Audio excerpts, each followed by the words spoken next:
Salut, bienvenue à La Fabrique du Leader, le podcast. C'est donc l'épisode numéro 4 qui est sur l'intégrité. Rester aligné quand la pression monte. On parle souvent d'intégrité, on entend souvent parler d'intégrité, tant dans le leadership que dans les différents domaines de la vie. Mais on se pose très peu de questions sur ce que c'est l'intégrité, qu'est-ce que c'est. En fait, l'intégrité, on l'utilise comme évidence, comme une vertu morale. Et disons que c'est un label rassurant. Mais pour un leader, l'intégrité, ce n'est pas d'abord une valeur abstraite. C'est une capacité opérationnelle. C'est une capacité à rester, disons, la capacité à rester aligné,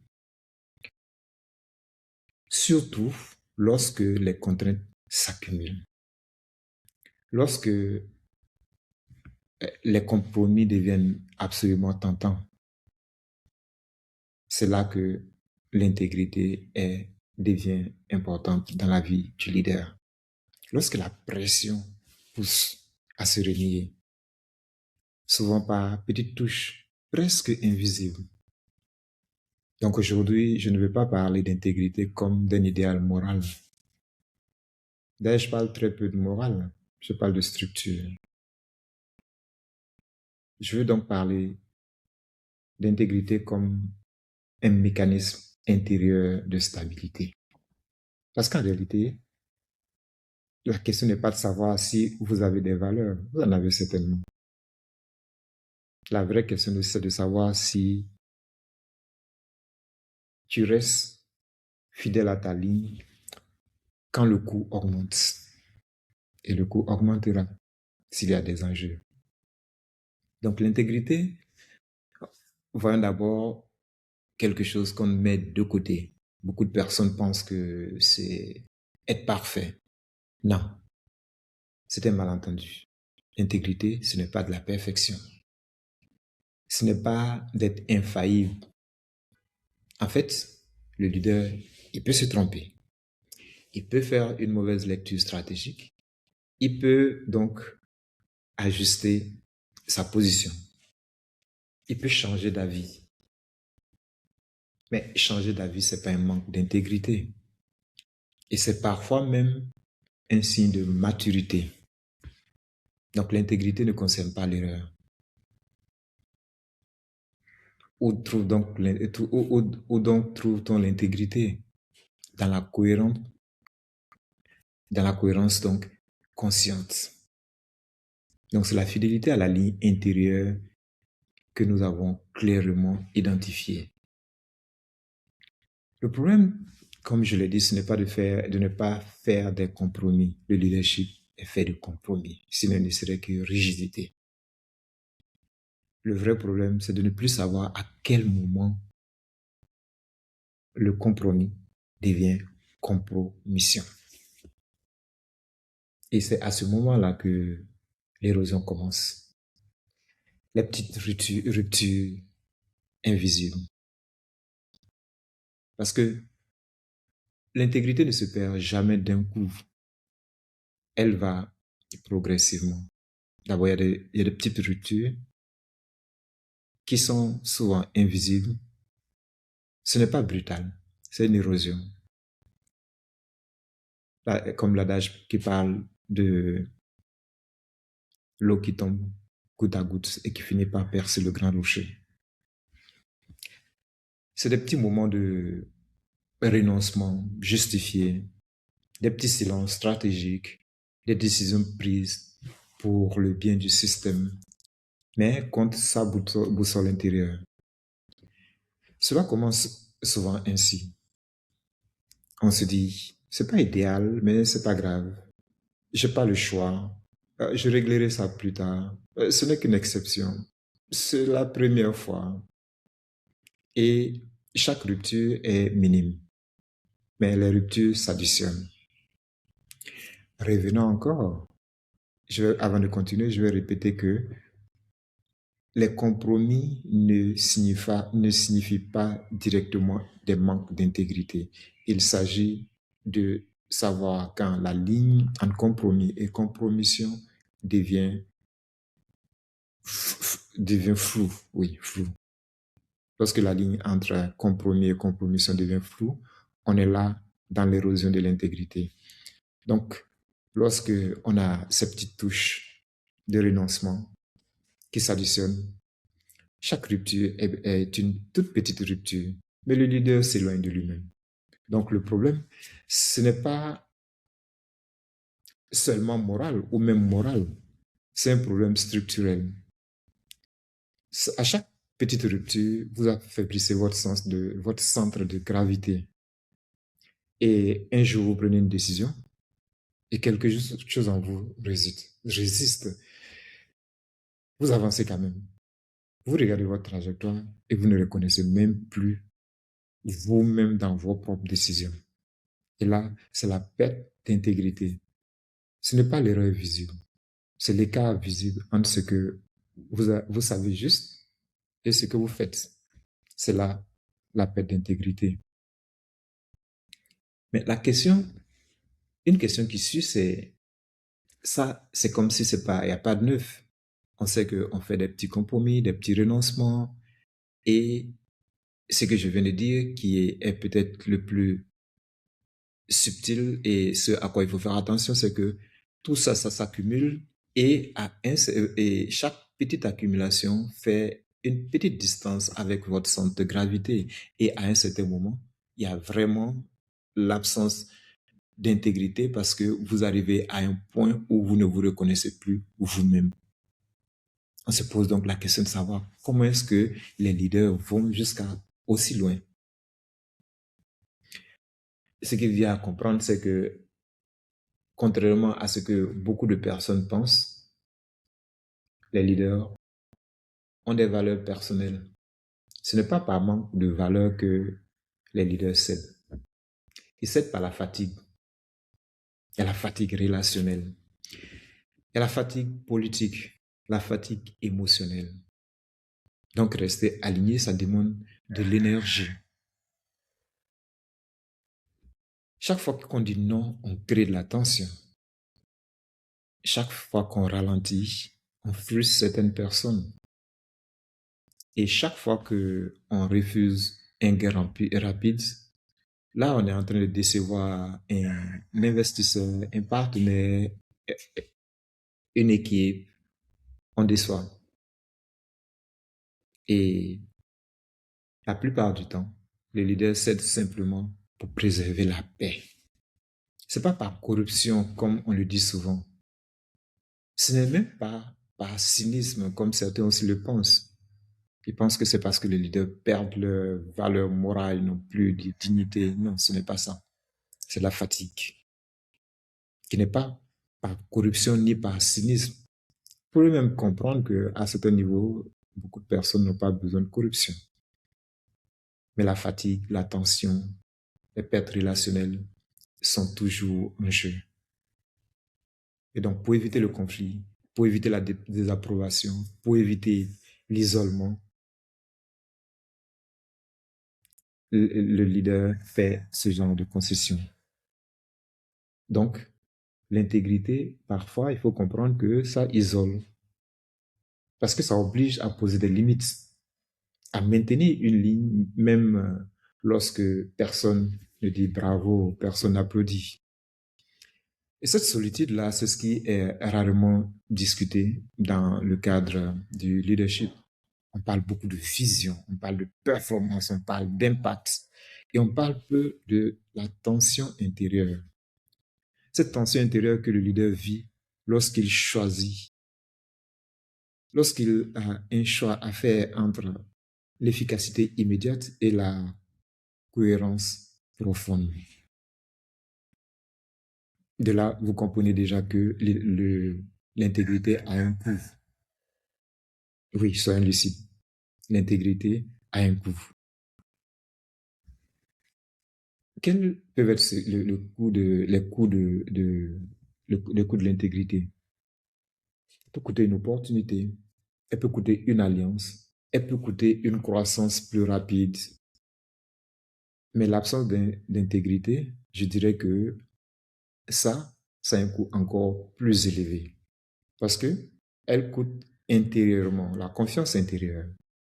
Elle coûte la clarté décisionnelle. Elle coûte la stabilité émotionnelle. Et à terme, ce qu'on craint le plus, c'est la crédibilité externe que vous craignez. Ça vient. Et ça, c'est à terme. Mais au départ, c'est interne, mais ça sera interne forcément. Lorsque on finit par perdre son intégrité, il devient impossible d'inspirer confiance. Parce que d'abord, on perd la confiance en soi-même. On n'a plus confiance en soi-même. On voit la distance entre ce que nous prêchons et ce que nous faisons. Donc du coup, on n'a plus confiance en soi-même. Et lorsqu'on perd la confiance en soi-même, on n'inspire plus confiance aux autres. Et là, ce sont les choses que les équipes sentent. Elles perçoivent l'hésitation cachée, les justifications excessives, les décisions qui sont prises sans ancrage. Donc, intellectuellement, le leader, il peut convaincre, il peut avoir les arguments, le charisme, l'éloquence, tout ce que vous voulez, mais s'il n'est pas aligné, il ne rassure pas. Ce qu'on comprend effectivement, c'est que nous parlons là de quelque chose qui est interne, cette intégrité, on parle de stabilité interne. Ce n'est pas spectaculaire, mais c'est perceptible. Et cette perception-là, ça construit ou ça détruit l'autorité. Ça pose toujours la question de savoir si lorsque quelqu'un est intègre, ça veut dire qu'il est rigide. Parce que c'est la peur que beaucoup de personnes ont. Ils ont peur qu'on dise qu'ils ne sont pas flexibles, qu'ils sont rigides, ainsi de suite. Non. Intégrité, il s'agit de stabilité intérieure, il ne s'agit pas de rigidité. Donc, un leader intègre, il n'est pas rigide, il est plutôt stable. La rigidité, c'est une défense. Et la stabilité, c'est une profondeur. Donc, un leader stable, il peut entendre plusieurs points de vue opposés sans se dissoudre lui-même. Il peut négocier sans se régner. Il peut même changer de stratégie sans changer de cap intérieur. Et lorsqu'il y a beaucoup de pression, la pression monte, il peut encore savoir ce qui est juste sans se trahir.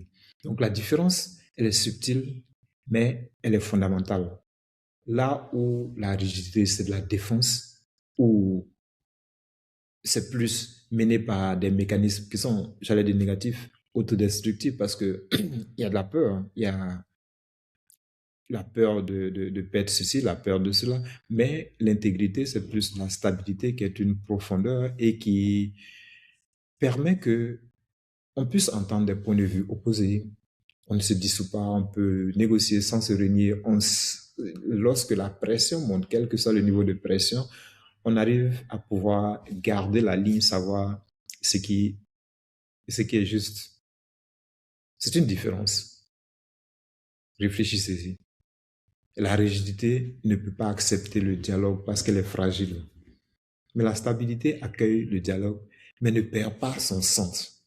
J'ai parlé plus haut de votre sens de gravité.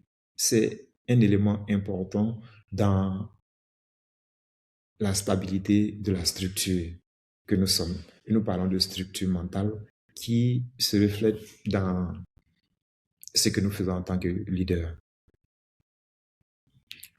Donc l'intégrité, c'est pas comme un mur qu'on pose, parce que le mur, c'est plutôt la défense qui est le mur, mais l'intégrité, ce n'est pas un mur.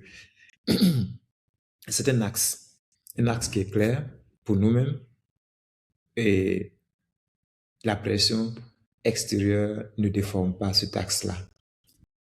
Il est stable.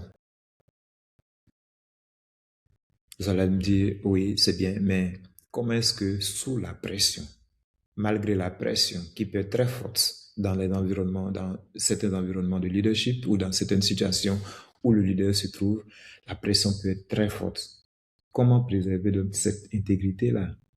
Il faut d'abord l'avoir, décider de la garder. Et comment est-ce que vous la préservez? Il faut pouvoir clarifier quelle est votre propre ligne rouge à froid. Ce n'est pas dans le feu de l'action que vous allez décider vos limites. Là, c'est déjà trop tard. Parce que vous n'avez pas les capacités de fixer vos limites dans le feu de l'action. Il faudrait que, à froid, vous sachiez quelle est votre ligne rouge et vous identifiez à l'avance ce que vous ne ferez pas, ce que vous ne sacrifierez pas et ce qui pour vous est non négociable.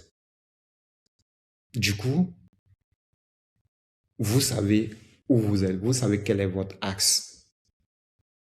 Donc, vous avez plus de sérénité, plus parce que vous avez plus de structure et que vous avez clarifié votre ligne à froid. Quand la pression monte, c'est déjà trop tard pour réfléchir à vos principes. Il faudrait que les principes soient là. Parce que lorsque la pression monte,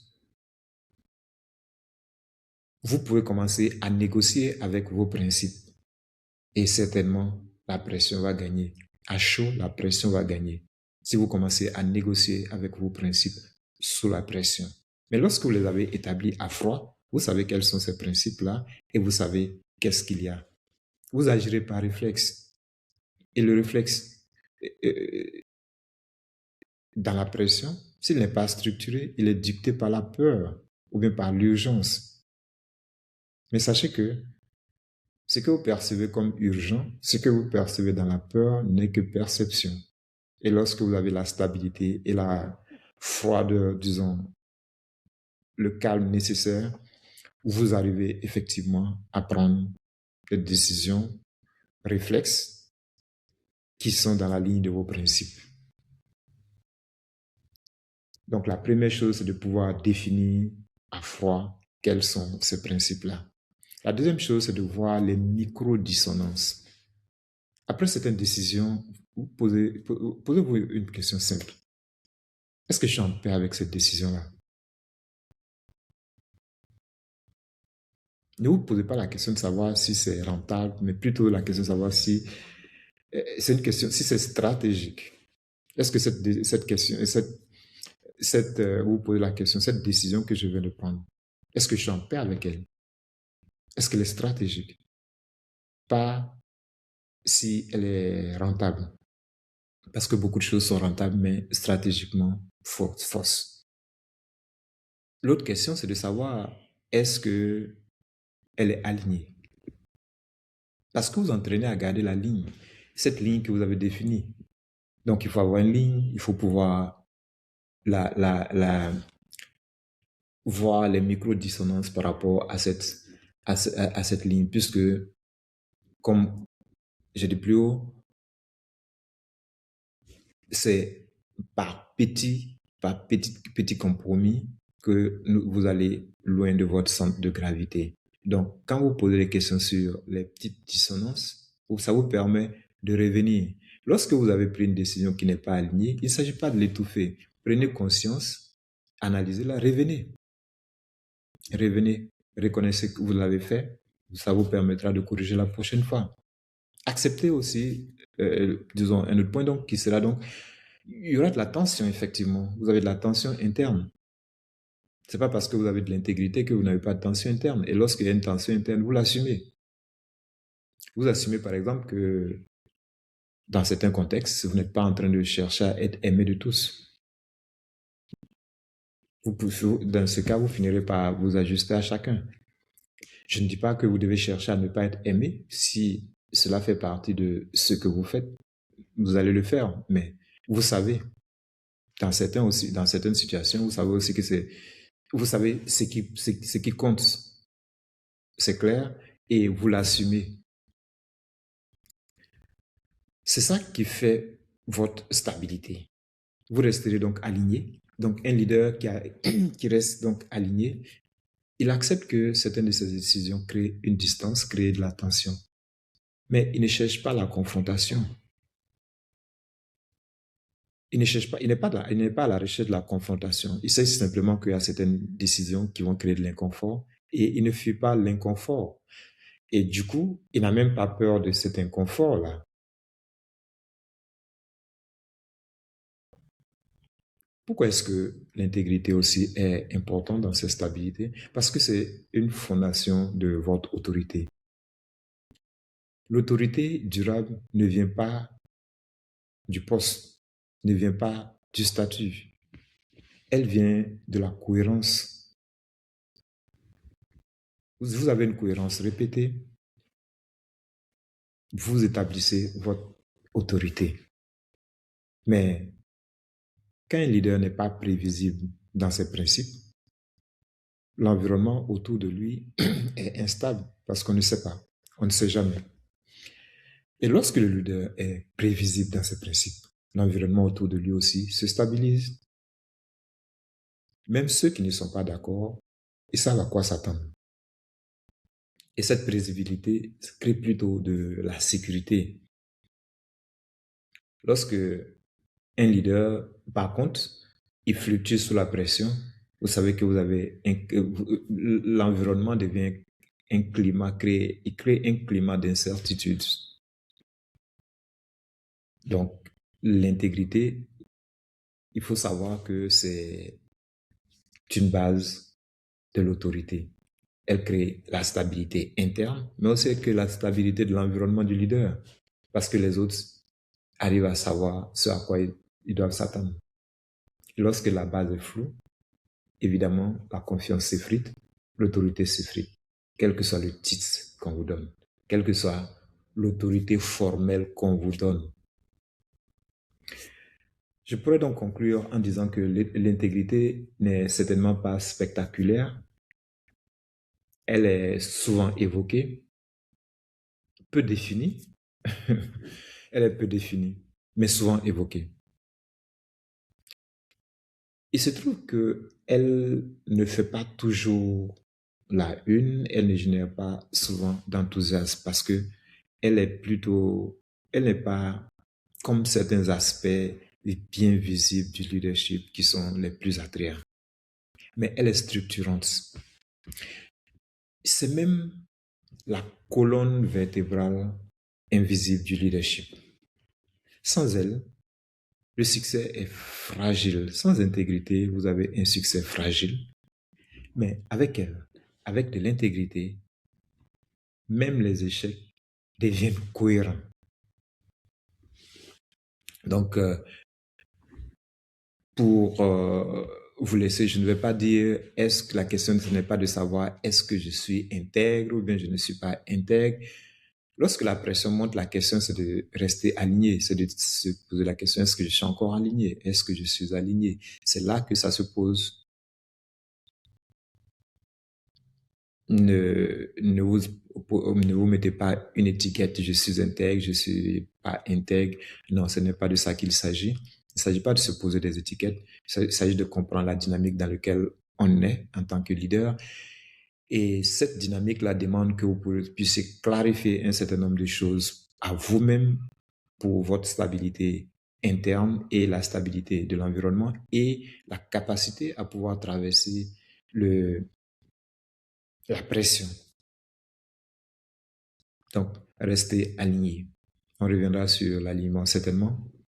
Et dans le prochain épisode, nous allons voir ce qui se produit lorsque l'écart devient trop grand, c'est-à-dire l'écart entre celui que j'ai voulu être et celui que je suis par toutes les compromissions que j'ai faites. Et comment cette fracture intérieure fragilise le leader à son insu. Merci et à bientôt.